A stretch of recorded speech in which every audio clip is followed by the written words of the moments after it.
pemirsa masih bersama kami dalam Berita Kaltim hari ini. Kembali kami sampaikan 3 berita utama Kaltim hari ini. Perundungan atau bullying kepada anak-anak di bawah umur di Samarinda kembali terjadi. Kali ini korbannya anak perempuan yang duduk di bangku sekolah dasar.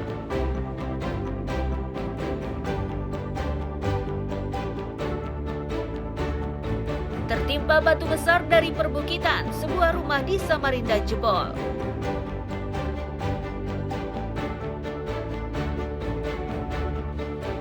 Jelang perayaan Waisak, umat Buddha di Tarakan lepaskan burung dan ziarah makam pahlawan.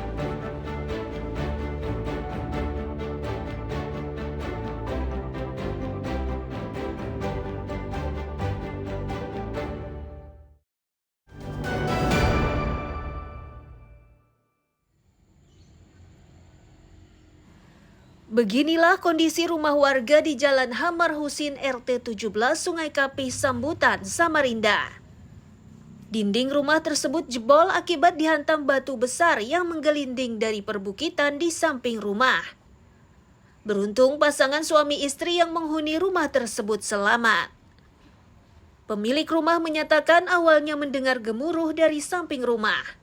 Saat mencari tahu asal suara itu, pemilik melihat sebuah batu besar menggelinding dari perbukitan dan mengarah ke rumahnya.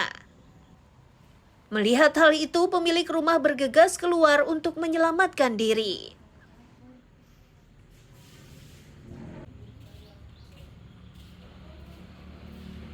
Tadi pagi ada suara gemuruh, saya kira suara orang nurunkan sengkah atau suara angin kencang. Ternyata ada gelundungan batu yang sebesar itu. Kita ngelihat itu, akhirnya kita lari, Pak.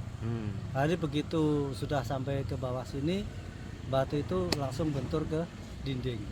Yeah. Nah, pada saat itu ada orang dalam rumah, Pak? Awalnya saya sama istri. Oke. Begitu ngelihat keadaan itu, kami lari, Pak. Oh, artinya batu itu menggelinding pelan, Pak ya? Kenceng, Pak. Kenceng ya? Kenceng. Jadi sempat lari ya? Ya, sempat lari, Pak. Oke. Tim dari BPBD Samarinda yang terjun ke lapangan langsung melakukan pendataan atas musibah tersebut. Mereka pun akan berkoordinasi dengan tim teknis berkaitan pemindahan batu dan potensi lain dari kejadian tersebut.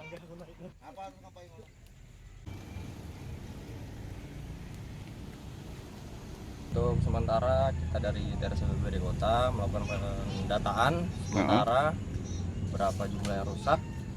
Dan untuk tindak lanjut selanjutnya kita akan berkoordinasi bersama pihak yang terkait untuk melakukan penanganan terhadap batu yang menimpa rumah warga.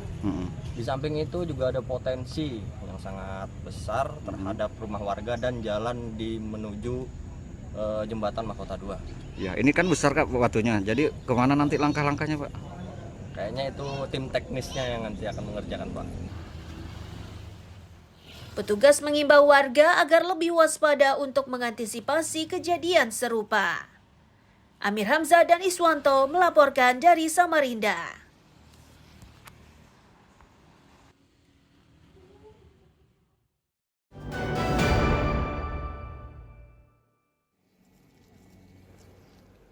Rumah susun untuk aparatur sipil negara atau ASN yang bertugas di ibu kota Nusantara sepenuhnya sudah siap dihuni.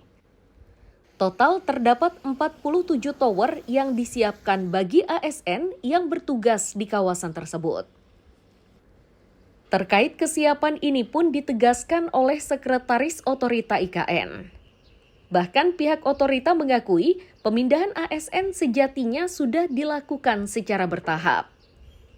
Untuk menunjang kinerja ASN, pihak otorita menyatakan sejumlah sarana dan prasarana pendukung, mulai dari ruang kantor hingga hunian sudah bisa difungsikan dengan baik. ASN, otorita IKN sudah siap, ya, untuk memberikan namanya pelayanan. Nah, pemindahan ini kan tergantung ini secara bertahap atau mungkin ini bisa dibicarakan lagi dengan perwakilan dari kementerian lembaga yang akan dikirimkan terlebih dahulu untuk mengecek keperluan apa aja yang dibutuhkan oleh kementerian lembaga. Jadi kalau ditanya siap atau nggak siap, pasti siap. Karena rumah susun ASN sebagian itu memang sudah fungsional.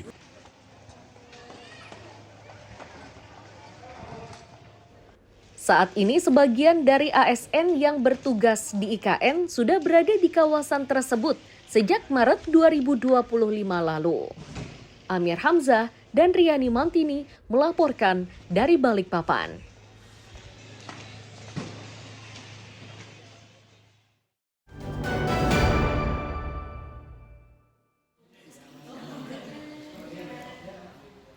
Kunjungan istri Menteri Sosial Republik Indonesia ke Arutala Ballroom Kantor Dinas Sosial Samarinda disambut dengan pemadaman listrik. Kondisi tersebut mengharuskan penyaluran bantuan kepada 20 orang penerima manfaat berlangsung dalam suasana gelap. Selain itu, tujuan dari kunjungannya kali ini yakni untuk melihat kondisi para penyandang kebutuhan khusus sekaligus mendengarkan keinginan mereka.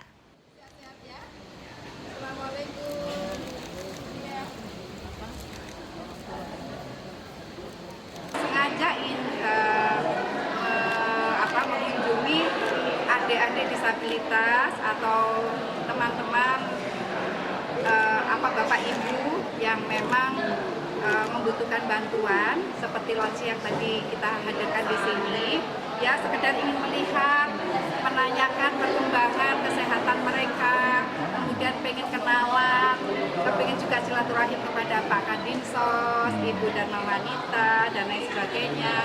Tapi ternyata lampunya mati, tapi tidak mengurangi kebahagiaan kami di sini, tetap bersama-sama dengan beliau untuk menyantuni anak-anak kita dan juga memberikan bantuan kepada eyang-eyang Mbak Kakung Mbak Putri yang ada di sini. Sementara Kepala Dinas Sosial Kaltim menyatakan, upaya dari yayasan yang dikelola oleh istri Menteri Sosial untuk meringankan warga yang membutuhkan ini sangat bermanfaat. Selanjutnya, mereka akan melaporkannya ke wali kota terkait rencana dari yayasan tersebut.